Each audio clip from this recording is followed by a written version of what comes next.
Pertama sekali, mari kembali kita mensyukuri nikmat Allah Subhanahu wa taala hingga saat ini di tengah-tengah cobaan Allah, di tengah-tengah wabah yang masih merajalela.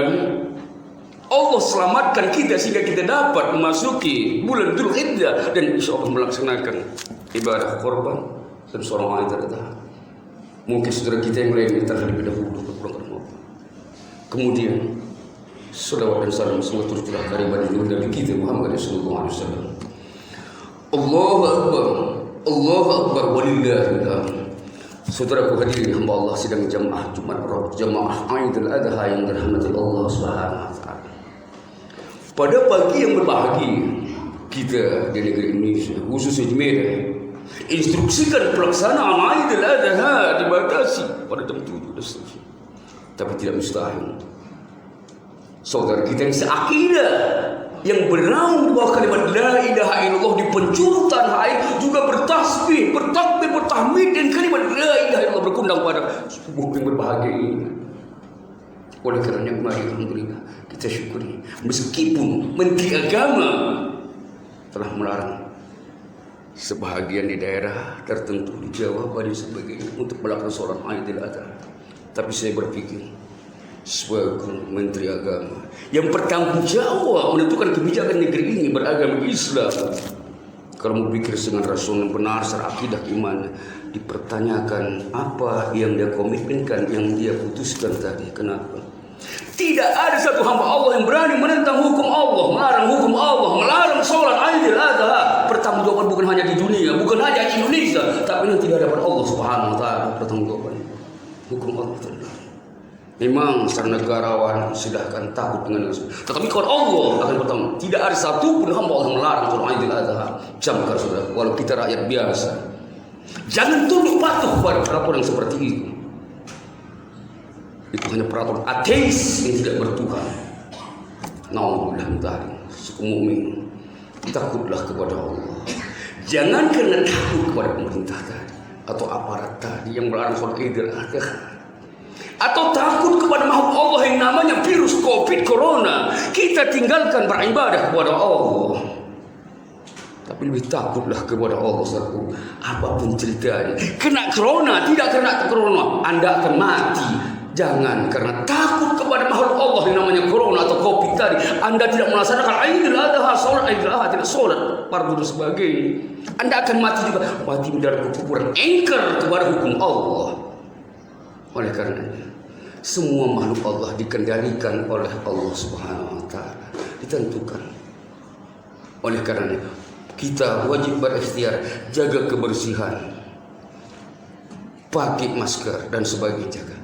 Tetapi dengan kata lain, jangan sampai meninggalkan hukum Allah dan menentang hukum Allah. Jangan lebih takut pada makhluk Allah yang namanya virus COVID tadi ketimbang daripada Allah, sehingga kita mudah meninggalkan hukum-hukum Allah, meninggalkan perintah-perintah Allah, lebih menakuti lagi perintah-perintah yang dituangkan oleh aparat pemerintah setempat atau virus tadi. Musik. Bagaimanapun kita akan mengambil kematian saudara, tapi dalam keimanan tetap beribadah. Hadirin Allah sedang Idul Adha rahmat Allah Subhanahu wa taala. Allahu akbar, Allahu akbar. Baik, saudara kita semua yang melaksanakan salat Idul Adha, coba kita napak tilasi tentang historis kurban. Pertama sekali kurban dilaksanakan adalah pada saat anak Nabi Adam Habil dan Khabil diperintahkan kurban. Sebelum firman Allah tadi dalam mukadimah sampaikan, "Watlu 'alaihim naba ibn Adam bil haq." Sampaikan, ceritakan historis tentang cerita anak Nabi Adam itu dengan benar, dengan hak. Sampaikan share yang hak, jangan yang hoax. Sampaikan yang benar itu. Itu kata Allah. Apa kata Allah? Idh qarraba qurbanan.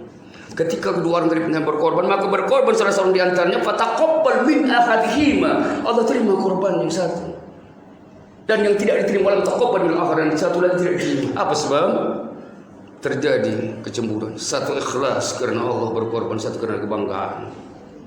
Yang diterima Allah, dia mengatakan ketika diancam, ketika diintimidasi oleh saudaranya sendiri, si Qabil, aku akan membunuhmu. Dengan tenang dia menjawab. Qala, dia menjawab, innallaha, sungguhnya Allah yataqabbal minal muttaqin, menerima kurban orang-orang yang bertakwa. Kurban pertama terjadi pembunuhan anak Nabi Adam dan terjadi hasad dengki anak Adam manusia. Saudara kembar, kakak adik bersaudara sama, satu darah, tetapi karena satu diterima satu tidak, terjadilah pembunuhan pertama. Sehingga akhirnya dia berjalan ke sana mari, dibawanya adik kandungnya suami, tidak bisa dia menguburkannya, tidak tahu caranya. Dilihatnya burung gagak mengkorek-korek jenazah burung gagak yang lainnya, kemudian ditanam. Itulah baru ditanam. Peristiwa pertama tentang korban, satu karena kebanggaan, tidak diterima Allah Subhanahu wa taala. Yang kedua, korban tadi memang karena ketakwaan, bukan karena aku pimpinan, bukan karena aku orang kaya, bukan sebaik, tapi karenamu ya Allah. Apapun ibadahnya, baik zikir, baik sholat di masjid, baik sholat di rumah, baik infak sebaik, coba camkan karena Allah taqabbal. Pelan-pelan. Memang tidak mudah, tapi secara perlahan insyaallah mohon kepada Allah pertolongannya. Yang pertama, historis korban ketika Nabi Adam. Yang kedua, dilanjutkan dengan Nabi Ibrahim alaihissalam. Ketika Nabi Ibrahim menikah kepada Siti Hawa sampai 80 tahun tidak mempunyai anak. Akhirnya dianjurkan oleh Siti Hawa agar menikah dengan Siti Hajar, yaitu pembantu rumah tangganya. Akhirnya menikah. Dan kemudian lahirlah anaknya. Dan ketika anaknya manja-manjanya, si mata koyang Ismail, ketika tika pandai bermain, maka bermimpi Nabi Ibrahim yang Allah abadikan dalam Al-Quranul Karim surah As-Saffat ayat 102. Saya ungkapkan sebagai berikut. A'udzubillahi minasyaitonirrajim.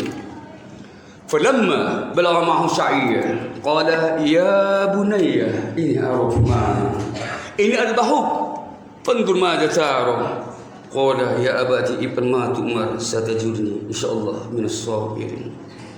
Kita bahasakan Indonesia. Maka manakala anak sudah mulai hampir balik, sa'inya sudah mengerti yang baik dan buruk, maka berkata Ibrahim, ya bunayya, wahai anakku sayang, aku bermimpi dalam tidurku, aku menyembelihmu. Bagaimana anakku pendapatmu? Tidak langsung dia sembelih perintah Allah, tetapi dia ajak musyawarah. Seorang kepala keluarga, pemimpin, contoh Nabi Ibrahim SAW, ketika bermimpi dia mendapat perintah dari Allah untuk menyembelih anaknya, tidak langsung dia kerjakan, tapi dia musyawarah sebagai manusiawi kepada bawahannya, itu anak dan istrinya. Ditanyakan, ya bunayya, wahai anakku sayang, ini arafil ma'ana, aku mimpi. An atahu ka masa aku menyembelihmu. Fanzur madza tara, bagaimana pendapatmu? Anak semata wayang satu-satunya. Maka dijawab oleh Ismail alaihissalam, qala ya abati, wahai ayah, if'al ma tu'mar, perbuatlah apa yang Allah perintah. Satajiduni insyaallah minas sabirin. Insyaallah aku sebagai anak mudah orang yang sabar. Pendapat anak, pendapat ayah, sabar. Datang syaitan kepada istri Hajar. Lihat, suamimu gila. Anak satu semata wayang mau disembelih, mau dikorbankan, gila suamimu. Maka Hajar ambillah batu, lempar. Itulah jumrah Aqabah, jumrah ulah dan sebagainya di haji di Makkah. Dilempar oleh, akhirnya karena ketakwaan 3 orang, satu ayah, ibu dan anak, terjadilah korban. Oleh karena itu Rasulullah SAW bersabda dalam satu hadis sahih Muslim, dikatakan bahwasanya sebagai berikut. Itu korban dahar Rasulullah, telah berkorban Rasulullah ya, bikisbain 2 ekor kambing, wal aqranain yang 2 bertanduk, wal lahmain dan 2 gemuk. Ukhrum min ahadihima, maka diukhrum salah satu di antaranya min anni dari dirinya, wa ahli dan keluarganya. Kemudian wa an ma'ahu dan yang lainnya min ummati la yarkhib, yang lainnya untuk kurban umatku yang tidak berkorban, seperti makan secara bebas. Ketika Rasulullah SAW berkorban, dia berkorban dengan 2 ekor kibas kambing yang gemuk dan bertanduk. 1 ekor kibas tadi dia berkorban, dia niatkan, ya Allah, ini korbanku dan keluargaku, diriku dan keluargaku. Artinya 1 keluarga, bukan 1 orang, seperti layaknya akikah. 1 anak laki 2 ekor kambing, Satu anak perempuan, satu ekor kambing. Tetapi satu kurban dalam syariah menurut sunnah adalah satu kurban. Contoh hadis Rasulullah riwayat Muslim tadi yang Sahih Al-Bukhari. Rasulullah berkorban satu ekor kambing kibas yang gemuk untuk dirinya dan keluarganya, anak dan istrinya. Sementara yang satu lagi dia korban untuk umatnya yang tidak berkorban. Dapat dipahami istiqamatul ahkam atau pengambil hukumnya bahwasanya selaras dengan dikerjakan oleh Nabi Ibrahim alaihissalam. Karena kesepakatan keimanan ketakwaan antara Nabi Ibrahim sebagai pemimpin keluarga, anaknya Ismail dan istrinya Hajar, terjadilah korban. Allah ganti, tidak langsung Allah kejam, tapi diganti dengan kibas. Demikian juga Nabi dilestarikan oleh Nabi Muhammad SAW. Dia berkorban dengan satu ekor kibas tadi untuk dirinya, satu kibas lagi untuk umatnya, untuk dirinya dan keluarganya. Oleh karenanya maka ada pemahaman keliru di masyarakat. Ketika kita melihat papan korban, kita lihat korban Ibu Fatimah, besok bertukar korban Aini. Satu keluarga tahun ini pertama ayahnya, besok omaknya, besok adiknya. Atau barangkali satu keluarga tadi berkorban tidak pernah nama suaminya tapi nama istrinya ditonjolkan ke depan. Kenapa? Mungkin PNS dan sebagainya lebih banyak uang sehingga namanya. Ini keliru besar dalam pemahaman syariat Islam. Kenapa? Contoh Rasulullah memberikan contoh Nabi Ibrahim dan Nabi Muhammad SAW itu kepala keluarga, kurban Nabi Muhammad, kurban Ali dan sebagainya. Walau tidak disebutkan istrinya, tidak disebutkan anaknya, walau barangkali anaknya membayar kurban, tapi dihitung satu keluarga. Satu kurban terjadi itu keluarga karena ketakwaan bersama. Ini pemahaman yang keliru. Jangan tonjolkan diri, bukan karena sombongan kamu, tapi karena ketakwaan. Perintah Allah satu keluarga. Jangan lagi ada kemana suaminya. Apakah janda? Kalau janda wajar sebagai bantu keluarga. Tapi kalau masih ada suaminya yang ditulis nama Ibu Fatimah, suami tidak pernah ditulis. Na'udzubillah, istri nusus durhaka. Na'udzubillah. Satu pemahaman yang keliru, kita perbaiki korban keluarga. Itulah historis korban yang kedua. Yang terakhir, yang ketiga, ketika korban sudah dilaksanakan oleh Abu Jahal, Abu Lahab, DKK dan konco-konconya. Mereka berkorban dengan seekor kambing atau lembu atau onta. Mereka sembelih dengan menyebut nama Latta, Manata dan Uzza. Patung-patung yang mereka buat besar-besar sekitar Ka'bah yang penuh dengan itu. Kemudian darahnya mereka tampung. Mereka oles-oleskan ke dinding Ka'bah dan ke patung-patung Latta, Manata dan Uzza. Dagingnya mereka cacah, sebagian mereka makan, sebagian mereka campakkan sekitar Ka'bah. Itulah juga petunjuk pelaksanaan korban di masa Abu Lahab, Abu Jahal, DKK dan konco-konconya. Karena kebanggaan, nama diagungkan. Akhirnya itu asbabun nuzul, sebab turunnya ayat, turun firman Allah Subhanahu wa taala. Bismillahirrahmanirrahim. Wal budana ja'alna lakum min sya'airillahi lakum fi khair fadhkuru sallallahu alaihi wasallam. فإذا وجبت جنوبها فأكلوا منها وعزم الخان والمؤتر كذلك سهرنا لكم لعلكم تشكرون. Al-Quran surah Al-Had ayat 36 dilanjutkan dengan Al-Had ayat 37, la yanallahu ruhumuha wa la dima'uha wa la kiyanahu taqwa minkum. Tidak akan sampai darah daging korban kecuali ditakwakan. Dua firman Allah ini asbab nuzulnya. Kenapa? Membantah, menasahkan, menyempurnakan ajaran Abu Lahab, DKK dan koncong-konconya yang tadinya dari ajaran Nabi Ibrahim terkontaminasi oleh kepentingan, kebanggaan dan sebagainya sehingga tercemar, datang Islam. Maka kata Allah, wal budna, turunlah ayat, dan sebagian hewan-hewan ternak atau onta kami jadikan merupakan syiar-syiar syariat hukum Allah. Di dalamnya banyak kebaikan. Dalamnya banyak kebaikan. Ya, kemudian sebutlah dengan menyebut nama Allah, bukan Mata, Lata, dan Manata dan Uzza, bukan itu disebut. Nama Allah, Bismillah, Allahu Akbar. Kemudian kalau sudah roboh, makan sebagai daging, diberikan kepada minta adanya kurban dan tidak minta adanya kurban. Demikian Allah tundukkan hewan ternak tadi agar kamu bersyukur. Berikutnya tidak akan sampai darah daging kurban kecuali untuk mereka. Jadi ajaran Abu Lahab DKK dinasakan ajaran Islam. Itulah kita sekarang, kita sering saat ini, insyaallah nanti kita selesai sholat, kita laksanakan.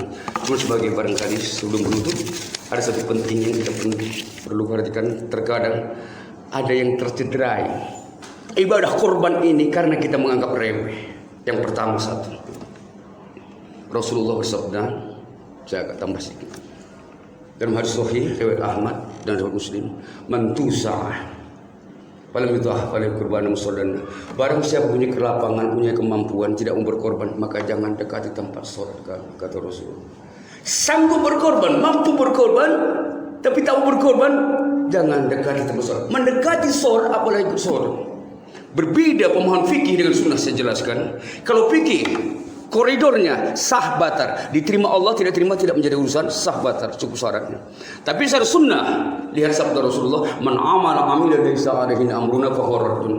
Barang siapa yang beramal suatu amal yang tidak sesuai dengan juklakku, juknisku, petunjuk teknisku, fa huwa raddun, ditolak. Walau sah salatnya, tapi karena tidak sesuai sunnah, kenapa? Anda mampu berkorban, kenapa tidak berkorban? Jangan dekat salat, tidak terima Allah salatnya. Terakhir, masalah kemampuan itu relatif, saya jelaskan. Jangan berbohong. Inna a'tainakal kautsar fasalli li rabbikal wanhar. Sungguhnya Allah memberi nikmat yang banyak, maka sholatlah dan berkorban. Pertama, dulu kita lahir sendiri. Kita belum berkeluarga. Dulu tidak punya rumah, masih menyewa. Dulu tidak punya kereta Supra X, Supra Fix. Tidak punya Avanza, tidak punya apa-apa. Sekarang kita punya, mampu. Seorang anak kecil dikasih beras bawa 2 kilo, mungkin yang anak tika sanggup, tapi barangkali waktu tidak sanggup. Ketika dia dewasa, kemampuannya berbeda lagi. Ketika umur 30 tahun mungkin sanggup bawa 5 kilo beras. Jadi relatif kemampuan. Demikian juga satu keluarga sanggup memiliki, mampu memiliki kereta Supra X, tidak kontan langsung tapi 3 tahun. Sanggup sekarang menjadi milik kita. Demikian jangan berbohong, nikmat Allah berikan, iman, anak, kesehatan, sebagainya. Saya nggak sanggup berkorban, nggak mampu. Bohong, dusta. Realita, fakta, buktikan. Anda punya kereta mampu berapa tahun? Oleh karenanya, mari berkorban dengan kemampuan kita. Tidak cukup, tidak mampu setahun sekali secara kontan, mungkin secara cicilan kepada Ibu Aisyah dikumpul. Tidak sanggup kita korban setahun sekali, mungkin 5 tahun sekali nggak sanggup. Anda sanggup beli kereta, mobil Avanza, korban 1.900.000 setahun tidak sanggup. Tepuk dada, tanya iman. Jadi jangan bohong. Tak sanggup 5 tahun sekali, minimal berkorban dah seumur hidup sekali seperti Nabi Ibrahim sebagai. Karena korban ibaratnya berbeda dengan puasa dan sholat yang tidak memerlukan dana finansial, tapi korban perlu planning, perencanaan dan perlu dana. Kita pikirkan, aku minimal 3 tahun sekali, 4 tahun sekali berkorban. Kalau tidak mau berplanning, tidak mau berencana, menurut kemampuan kita seperti membeli kereta Supra X atau rumah, saya berpikir seumur hidup tidak akan bisa melaksanakan yang namanya ibadah korban kecuali hanya puasa dan sholat. Kemudian hadirin yang berbahagia, barangkali karena pembahasan waktu yang diberikan oleh pemerintah dan sebagainya, saya